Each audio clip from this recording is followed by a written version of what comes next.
দখল ও দূষণে অস্তিত্ব সংকটে কুষ্টিয়ার ৮টি ছোট বড় নদ নদী। বিস্তারিত জানাতে সরাসরি যুক্ত হচ্ছেন সহকর্মী নাহিদ হাসান তিতাস। তিতাস, নাব্যতা ফেরাতে কোনো কার্যকর উদ্যোগ নিচ্ছে কিনা সংশ্লিষ্ট কর্তৃপক্ষ?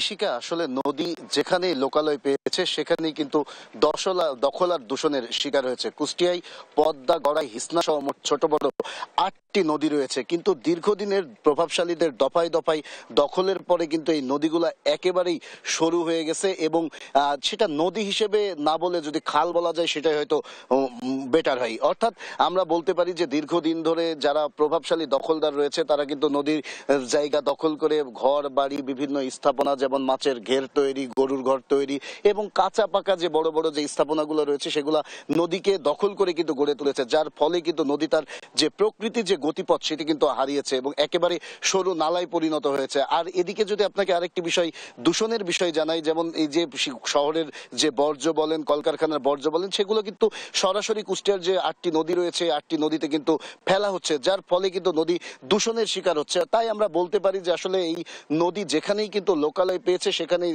দখল আর দূষণের শিকার হয়েছে। কুষ্টিয়ায় পানি উন্নয়ন বোর্ডের কর্মকর্তাদের তথ্য মতে কিন্তু ৩,০০০ দখল এবং দূষণের শিকারকারী চিহ্নিত করেছেন তারা, এবং তাদেরকে কিন্তু তারা যেটা বলছেন যে তারা এই যে দখলদার এবং যারা দূষণ করছে তাদের বিরুদ্ধে ব্যবস্থাও নেবে। কিন্তু আমরা দীর্ঘদিন ধরে দেখেছি যে কুষ্টিয়া যে ৮টি নদী রয়েছে এটিতে একসময় কিন্তু বড় বড় নৌকা চলতো, ট্রলার চলতো, লঞ্চ চলতো, কিন্তু এখন আসলে এই নদীগুলো দেখলে বোঝার উপায় নাই যে একসময় এই খরস্রোত নদীগুলো এখন মরা খালে পরিণত হয়েছে। আসলে এ বিষয়ে আমি পানি উন্নয়ন বোর্ডের যারা কর্মকর্তা রয়েছে আমি তাদের সাথে কথা বলেছি। পানি উন্নয়ন বোর্ডের কর্মকর্তার যেটি দাবি যে তারা দখলদার চিহ্নিত করেছে এবং খুব শীঘ্রই এই যে দখলদার উচ্ছেদের জন্য তারা কার্যক্রম পরিচালনা করবে। কিন্তু আমরা দেখেছি দীর্ঘদিন ধরে এই দখল নদী কিন্তু একের পর এক দখল হতে থাকলেও কিন্তু দখলদারদের বিরুদ্ধে কোনো ধরনের কোনো পদক্ষেপ নেওয়া হয়নি। আর এদিকে যারা নদী গবেষণার সাথে জড়িত, অর্থাৎ দীর্ঘদিন ধরে নদী নিয়ে কাজ করেন, আমি তাদের সাথে কথা বলেছি। তারা যেটি বলছে যে যেভাবে নদী দখল এবং দূষণ হচ্ছে যদি এভাবে চলতে থাকে তাহলে কিন্তু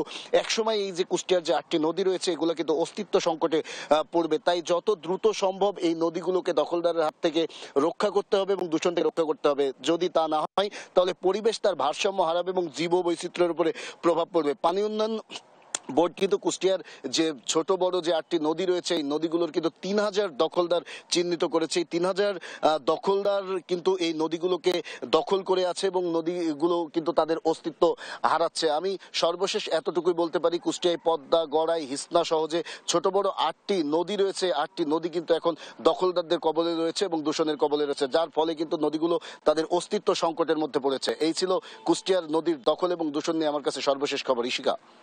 তিতাস, অনেক ধন্যবাদ আপনাকে। কুষ্টিয়ায় নদ নদীর দখল দূষণ নিয়ে বিস্তারিত জানছিলাম সহকর্মীর কাছে।